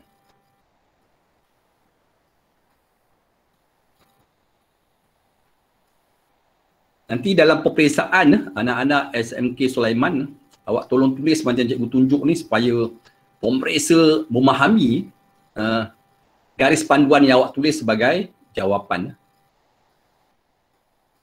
Jadi apakah jawapan cukai pendapatan? Kira cepat. Gunakan jadual yang berwarna kuning.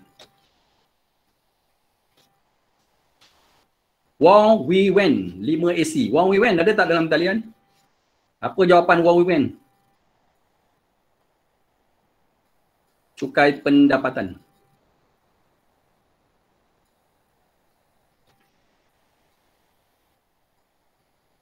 Anizatul Laili Zulaika 5 ES. Anizatul Laili ada tak dalam talian? Anizatul Laili ada tak dalam talian Anizatul Laili? Senyap. Nur Ainul Bayah. Nur Ainul Bayah ada tak dalam talian? 5 ES. Senyap ini. Ilham. Ilham. Ada. Okey. Apa jawapan Ilham? Sekejap, saya tengah. Awak gunakan jadual tu. Kemudian maklumat pun cikgu dah beri.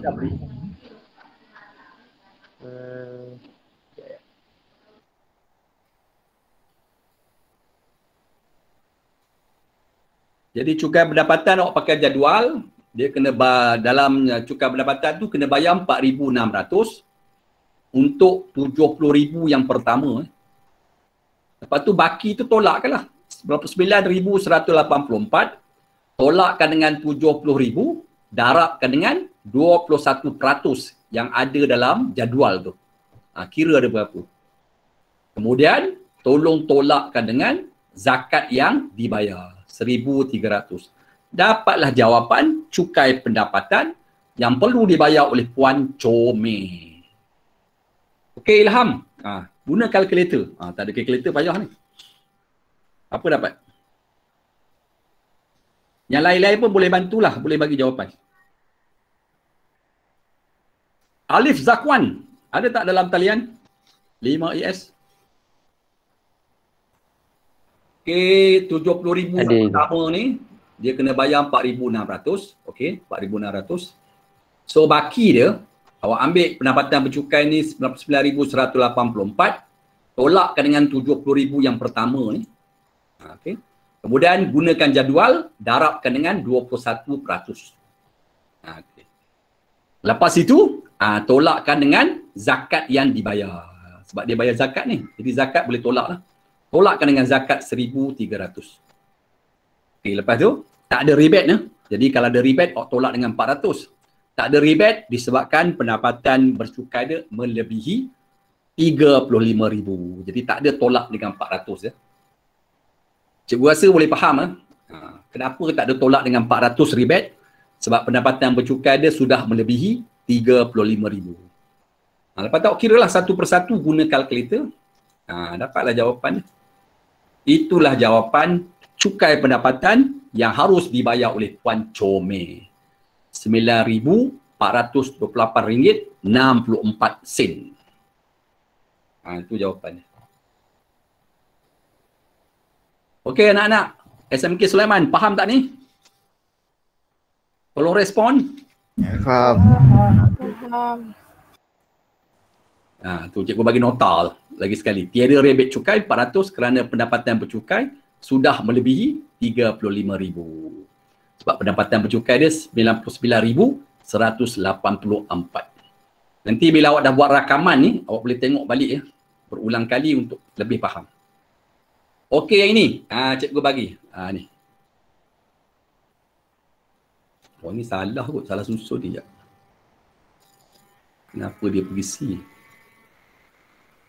Okey.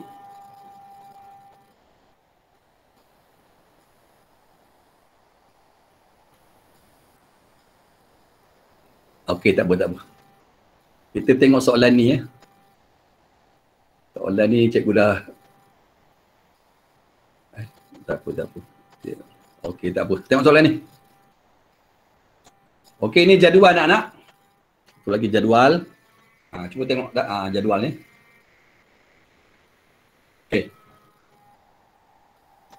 Okey. Oh, dia pun cikgu terlupa nak tutup. Tak apalah. Okey, tolong kira ni. Berapa pendapatan bercukai yang perlu dibayar oleh Cik Aina? 34,980 merupakan pendapatan bercukai. 34,980 ni, kalau ikut jadual duduk dekat sini ya. 34,000 duduk kat jadual bawah ni. 20,000 pertama 150, baki darabkan dengan 3%. Tengok jadual ni. Salin sekejap. 20,000 pertama RM150, cukai pendapatan dia. Baki dia, awak darabkan dengan 3%. Okey, tolong jawab soalan ni.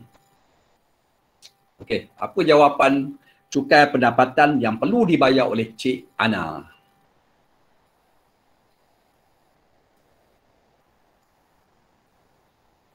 Dua minit.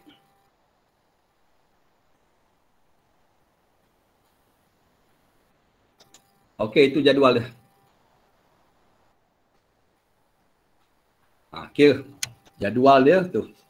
20,000 pertama 150, baki dia darabkan dengan 3%. Duit Cik Ana, cukai pendapatan bercukai dia 34,980.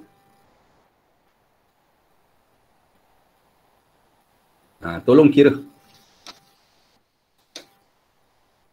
Nur Sani Zubir, 5 ES. Dah dapat dah jawapan? Sekejap cikgu tengah kira. Okey, kira.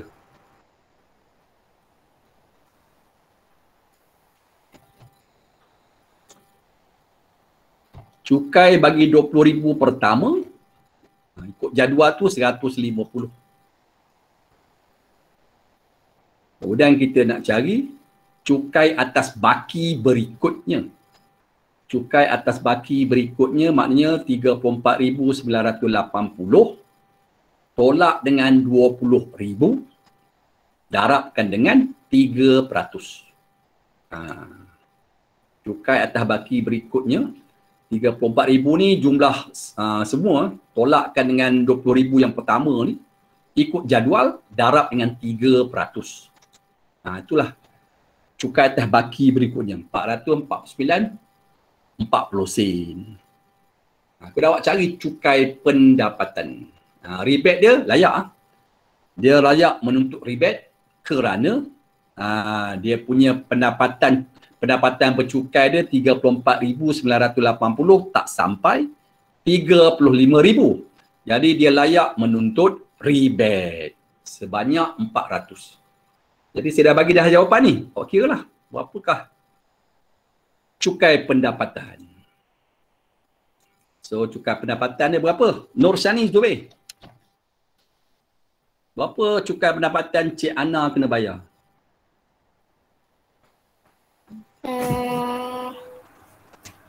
Dia kena tolak rebate tu cikgu kan? Kena tolak rebate lah. Jadinya RM49.40. Ya.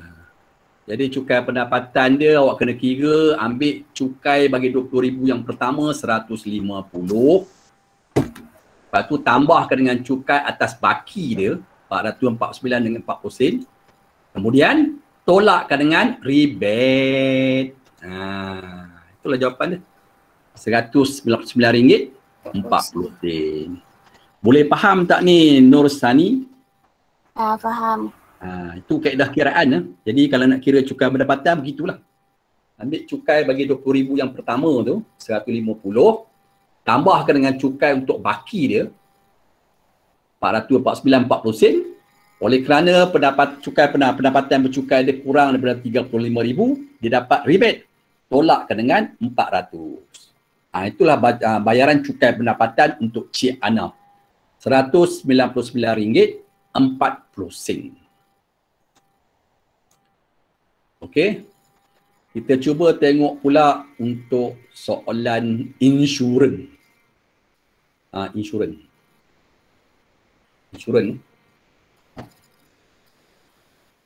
Yang ini pun bab tingkatan 5, bab 3 tingkatan 5. Ada ni, nampak tak slide show cikgu? Nampak. Okey, bagus. Okey, kita tengok dia punya cerita di sini. Dalam insurans ni, dua perkara ni awak kena tahulah. Deductible, co-insurance. Apa makna deductible? Ni maksud deductible.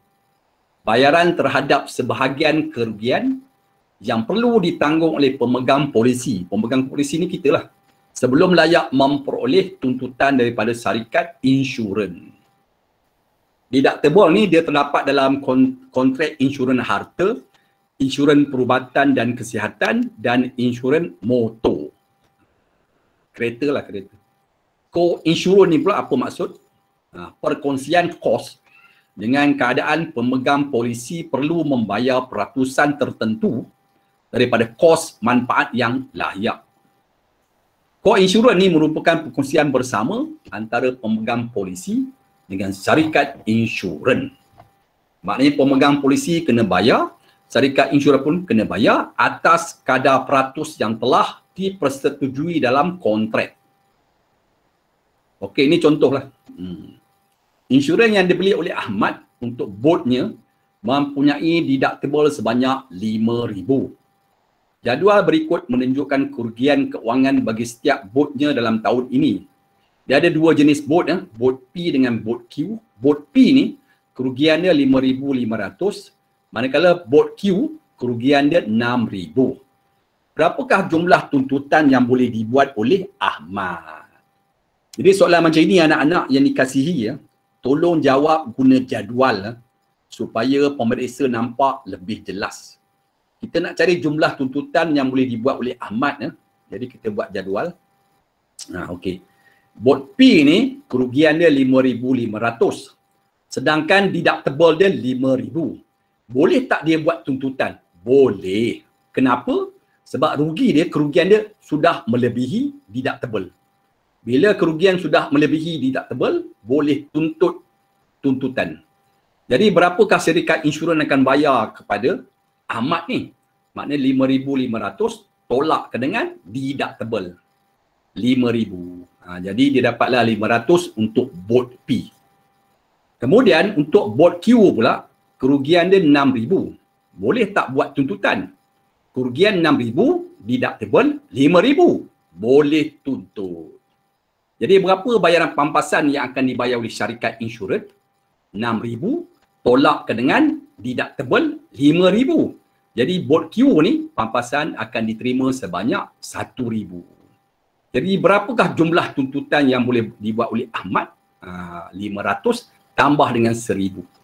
Jadi Ahmad akan dibayar oleh syarikat insurans pampasan sebanyak RM1,500. Okey anak-anak SMK Sulaiman, boleh faham ni? Boleh. Okey, simple lah. Yang penting soalan ni kita buat jadual lah. Bila buat jadual tu senang. Senang dapat di-trace lah. Senang dikesan oleh pemeriksa lah. Okey, yang ini pula. Cuba tengok. Tentukan sama ada setiap pemegang polisi yang berikut dapat menuntut pampasan daripada kerugian yang dia alami. Seterusnya, nyatakan jumlah bayaran pampasan yang dapat dituntut. Jadi contoh pertama, insurans motor bagi kereta Ani mempunyai peruntukan deductible sebanyak 400. Ani telah mengalami kemalangan yang menyebabkan kerugian sebanyak 260. Okey, cikgu nak tanya Irfan. Jadi Ani ni dapat tak bayaran pampasan? Irfan?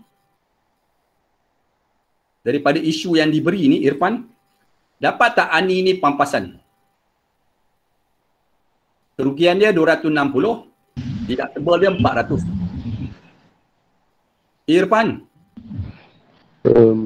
Dapat ke tak dapat pampasan yang dibayar oleh syarikat insurans kepada Ani? Jawapannya? Tak dapat sebab kerugian dia kurang daripada deductible. Tidak dapat menuntut pampasan sebab jumlah kerugian dia kurang daripada amount deductible. Sebab kerugian dia 260 sedangkan deductible dia 400. Jadi dia tak dapat tuntut. Maknanya 260 tu kena dibayar oleh Ani sepenuhnya tanpa ditanggung oleh syarikat insurans. Okey, B pula. Ini soalan B. Insurans motor bagi kereta Ismadi mempunyai peruntukan deductible sebanyak RM300. Ismadi telah mengalami kemalangan yang menyebabkan kerugian sebanyak RM1,350. Okey, cikgu tanya Irfan balik semula. Jadi Ismadi ni boleh dapat pampasan ke tidak? Irfan? Ya. Boleh dapat pampasan ke tidak Ismadi ni? Boleh. Berapa pampasan yang akan dibayar oleh syarikat insurans? Syarikat insurans akan bayar berapa kat Ismadi? Deductible dia 300, kemudian kerugian dia 1,350. Jadi berapa syarikat insurans akan bayar pampasan kepada Ismadi? Berapa Irfan? Ambil bayaran kerugian ni, awak ambil bayaran kerugian ni, tolakkan dengan deductible dia. Itulah pampasan yang akan diperolehi oleh Ismadi. Jadi dia akan dapat RM1,050 sebagai bayaran pampasan.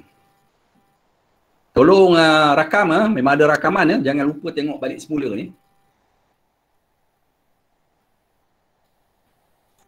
Okey, comel lah kucing tu.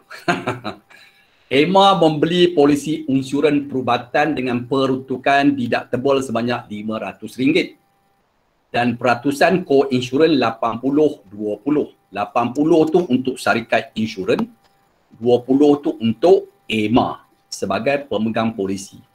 Kos yang ditanggung oleh Emma bagi kos perubatan adalah sebanyak RM17,500. Okey. Soalan tu tanya berapakah kos yang ditanggung oleh Emma di mana kos perubatan dia RM17,500. Okey, cikgu nak tanya pelajar di kelas 5 SS. Boleh. Muhammad Najib ada tak di talian? Muhammad Najib bin Muhammad Zaidi. Ada. Okey. Berapa kos yang ditanggung oleh Emma, Muhammad Najib? 100 lah. Co-insurans 80-20. Deductible dia 500. Deductible dia 500. Co-insurans dia? Co-insurans. 17 tu. Macam mana nak kira co-insurans? Awak ambil kos perubatan, ambil nilai kos perubatan, tolakkan dengan bayaran deductible. Jadi untuk Emma ni, dia punya peratus co-insurans 20%, 20%, darabkan dengan jumlah kos perubatan 17,500, tolakkan dengan 500. Itu kaedah kiraan. Kaedah kira. So dapat bayaran dia 3,400. Jadi berapakah kos yang ditanggung oleh Emma? Ambil bayaran co-insurans, tolong tambahkan dengan bayaran deductible. Jadi kos yang ditanggung oleh Emma, bayaran co-insurans tambah dengan bayaran deductible. Itu kaedah kiraan. So bayaran yang harus dibayar oleh Emma sebanyak 3,900. Okeylah. Kos dia 17,500. Dia bayar 3,900. Yang selebihnya dibayar oleh syarikat insurans. Okeylah. Kalau kita nak free, mana ada free? 17,500 semua syarikat insurans bayar. Tutup syarikat insurans ni. Maknanya 3,900 dibayar oleh Emma. Baki dia, kalau awak tolak 17,500 tu dengan 3,900, itulah baki yang dibayar oleh syarikat insurans. Ini kaedah pengiraan untuk tajuk insurans. Okey, yang ini. Ini best soalan ni. Baca elok-elok. Ini soalan cerita Ramzan. Soalan ni panjang ni. Jadi soalan macam ni kalau keluar dalam peksa besok kena baca elok-elok. Jangan gopoh-gopoh. Faham elok-elok cerita dalam soalan. Ramzan mengambil polisi insurans, perubatan dan kesihatan dengan deductible RM1,500 setahun. Dan co-insurans sebanyak 20% daripada perbelanjaan perubatan yang dilindungi. Maknanya 20% ni Ramzan, 80% merupakan syarikat insurans untuk co-insurans. Ramzan pergi ke hospital pertama kali untuk mendapatkan rawatan lutut. Lutut dia nak tercabut dah. Dan kos perubatan dia adalah RM700. Kemudian dia pergi pula untuk rawatan yang kedua, kos dia RM2,000. Kemudian dia pergi pula untuk kos perubatan yang ketiga, RM1,700. Ketiga-tiga rawatan ni berlaku pada tahun yang sama. Berapakah jumlah kos perubatan yang perlu ditanggung oleh Ramzan dan syarikat insurans? Jadi deductible dia RM1,500. Ini tahun yang sama. Deductible dia RM1,500. Jadi untuk rawatan lutut kali pertama ni, kos perubatan dia RM700. Nampak tak? Rawatan lutut ni, untuk rawatan pertama dia RM700 kurang daripada deductible. Bila kurang daripada deductible, kos ditanggung oleh Ramzan sahaja. Syarikat insurans tak tanggung apa-apa. Kos rawatan RM700 dibayar sendiri oleh Ramzan kerana nilainya kurang daripada deductible. Syarikat insurans tidak membuat apa-apa bayaran kepada Ramzan. Okey anak-anak SMK Sulaiman, faham tak jawapan yang cikgu tunjuk ni? Respon? Faham. Faham. Okey, kemudian awak kira pula untuk rawatan kali kedua. Rawatan kali kedua pula kos dia RM2,000. Ni jawab soalan ni kena faham elok. Ni cara jawab dia. Kena buat satu persatu. Ini cerita untuk rawatan kali pertama. Kemudian untuk rawatan yang kedua pula, okey. Tahun yang sama, deductible 1,500. Jadi untuk tahun yang kedua, rawatan kedua ni 5,000. Jadi baki untuk deductible 1,500 tolak dengan 700 untuk rawatan yang pertama. Sebab rawatan yang pertama tadi kos dia 700. Jadi baki untuk deductible dia tinggal 800. Jadi co-insurance boleh kira. Jadi co-insurance untuk Ramzan ni 20%, darabkan dengan kos perubatan 2,000, tolakkan dengan deductible 800. Jadi dia dapat 240. Jadi kos yang ditanggung oleh Ramzan adalah jumlah yang perlu dibayar oleh Ramzan adalah 240 ditambahkan dengan baki deductible 800. Jadi Ramzan akan bayar RM1,040. Manakala yang dibayar oleh syarikat insurans, maknanya rawatan kedua tu 2,000. Ramzan bayar 1,040. Jadi untuk syarikat insurans dia akan tanggung sebanyak RM2,000 tolakkan dengan kos yang dibayar oleh Ramzan 1,040. Jadi kos perubatan yang dibayar oleh syarikat insurans yang ditanggung oleh syarikat insurans 2,000 tolak 1,040. Jadi syarikat insurans akan bayar 960. Okey. Maknanya syarikat insurans kurang, Ramzan lebih. Ramzan 1,040, syarikat insurans hanya bayar 960 kepada hospital berkenaan. Okey, kita tengok pula untuk yang ketiga pula. Rawatan kali ketiga. Rawatan kali ketiga ni kos dia 1,700. Ini kaedah yang kedua lah. Kalau nak guna kaedah yang kedua pun boleh. Ramzan 20%. Maknanya syarikat insurans 100 tolak 20. Jadi insurans untuk syarikat insurans ni 80%. Jadi kos perubatan yang ditanggung oleh syarikat insurans 80%. Darabkan dengan 2,000 untuk rawatan kali kedua. Tolakkan dengan baki deductible 800. Jadi dapatlah jawapan yang sama. Syarikat insurans akan bayar RM960. Okey, sekarang saya bagi peluang untuk anak-anak SMK Sulaiman jawab untuk rawatan kali ketiga. Rawatan kali ketiga. Okey. Malah dah. Cikgu tak tutup lah, nampak. Tak apalah. Okey. Patutnya ni cikgu hide ni tak apa. Okey, awak cuba cari. Jadi bayaran dibayar oleh Ramzan dah nampak dah 340. Okey, awak kira berapa yang dibayar oleh syarikat insurans. Cikgu tak tutup lah, lupa lah. Tak apa. Jadi untuk rawatan kali ketiga ni, kos dia 1,700. Cuba kira. Tak apalah, awak kira macam mana dapat 340 tu. Bayaran dibayar oleh Ramzan.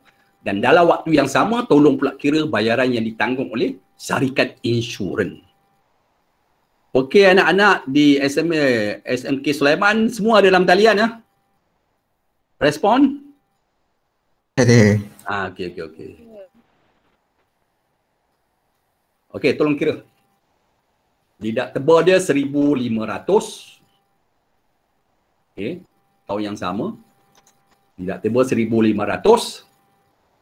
Kemudian baki untuk deductible 1,500 tolak dengan 700 untuk rawatan kali pertama. Tolak pula dengan 800 untuk baki pada rawatan yang kedua. Jadi deductible untuk rawatan kali ketiga tinggallah kosong. Jadi deductible dia kosong. Deductible dia 1,600. Rawatan kali pertama 700. Baki untuk deductible yang tinggal untuk rawatan kedua 800. Jadi baki deductible untuk rawatan kali ketiga 1,500 tolak 700 tolakkan dengan 800. Jadi baki deductible untuk bayaran yang ketiga adalah sipar. Jadi co-insurance untuk Ramzan 20% daripada rawatan ketiga 1,700 tolak dengan baki deductible kosong. 1,700 tolak kosong. Ataupun tak payah tulislah. So inilah bayaran yang dapat dibayar oleh Ramzan. Jadi untuk rawatan kali ketiga ni, Ramzan akan membayar RM340. Jadi bayaran yang ditanggung oleh syarikat insurans, ambil kos rawatan kali ketiga RM1,700, tolakkan dengan bayaran yang dibayar oleh Ramzan RM340. Itulah bayaran yang ditanggung oleh syarikat insurans. Jadi bayaran yang ditanggung oleh syarikat insurans RM1,700, tolakkan dengan bayaran yang ditanggung oleh Ramzan. Jadi syarikat insurans akan membayar RM1,360. Jadi dekat sini syarikat insurans lebih daripada bayaran Ramzan. Ini contoh soalan. Ini contoh soalan yang begitu panjang dan jawapan pun begitu panjang. Awak kena kira satu persatu, pergi kepada rawatan pertama macam mana, rawatan kedua bagaimana, rawatan ketiga bagaimana. Tunjukkan dia satu demi satu kepada pemeriksa supaya jelas dan faham untuk layak menerima. Mungkin soalan ni markah dia 15 untuk layak mendapat markah penuh untuk soalan seperti ini. Okey, yang ini cikgu bagi peluang untuk pelajar-pelajar SMK Sulaiman jawab soalan ini. Ini cerita tentang Bakar pula. Bakar membeli polisi insurans perubatan dengan peruntukan co-insurans. Jika Bakar menanggung RM3,750 untuk bil perubatannya sebanyak RM25,000, berapakah peratus co-insurans tersebut? Ini cerita untuk dia suruh cari peratus co-insurans untuk syarikat insurans dengan Bakar. Berapa dia punya peratus co-insurans? Boleh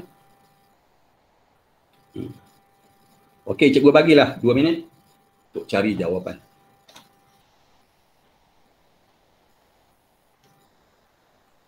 Selepas jawab soalan ini, kita tamatkanlah kita punya PDPR pada hari ini. Semua ada dalam talian Ada. Okey. Sekarang awak kena melihat kepada keadaan supaya awak boleh memahami. Kita harap-harap selepas ini kita boleh bersemuka lah. Supaya lebih jelas. Cikgu masuk kelas, cikgu akan tunjuk dengan lebih detail di whiteboard. Awak nampak lebih jelas. Jadi macam mana nak kira ni? Nur Alia binti Ahmadiyah 5SS. Kan nak kira ni? Nak kira peratus co-insurans untuk syarikat insurans dengan Bakar. Okey, peratus yang ditanggung oleh Bakar RM25,000. RM25,000 ni untuk 100%. RM25,000 ni untuk 100%. Jadi oleh kerana kos dia RM3,750, kita kira lah. RM3,750 per RM20,000 kali dengan 100. Dapatlah peratus yang ditanggung oleh Bakar. 15%. Dan kena ingat, co-insurans ni dia punya peratusan penuh dia 100%. Jadi untuk syarikat insurans 100 tolak 15 tinggallah 85%, iaitu peratus co-insurans untuk syarikat insurans. Jadi 85% ni untuk syarikat insurans. Jadi peratusan co-insurans biasanya kita akan tulis 85 palang 15. Itulah jawapan untuk peratus co-insurans. Ini kaedah pengiraan. Kita ambil RM25,000 ni untuk sepenuhnya 100%. Oleh kerana Bakar dia menanggung RM3,750, awak gunakan kaedah di sini. Macam cikgu tunjuk ni untuk dapatkan peratus co-insurans untuk Bakar 15%. Dan peratus besar untuk co-insurans ni 100%. Tolakkan dengan co-insurans untuk Bakar ni 15%. Cikgu akan dapat 85% untuk co-insurans syarikat insurans. Jadi jawapan dia 85 palang 15. Okey, jangan left lagi. Jadi setakat itu yang cikgu dapat bantu pada hari ini. Jadi jangan left lagi. Jadi ada 69 orang hari ni. 69 ya? Betul ke 69 ni? Yang lain-lain mana ni? Sepatutnya dulu ramai ni. Tinggal 69. Cikgu harap kelas cikgu semua ada. Tolong buka muka sekejap. Cikgu dah ambil gambar ni untuk dokumentasi sekolah. Buka gambar. Tunjuk muka sekejap. Ada ni lagi. Nur Syani. Ilham. Yang lain-lain tunjuk muka sekejap, cikgu dah ambil gambar. Pun. Pun ada. Pun okey pun. Okey pun. Faham tak apa cikgu ajar hari ni? Boleh ikut tak ni? Lagi, tolong tunjuk muka.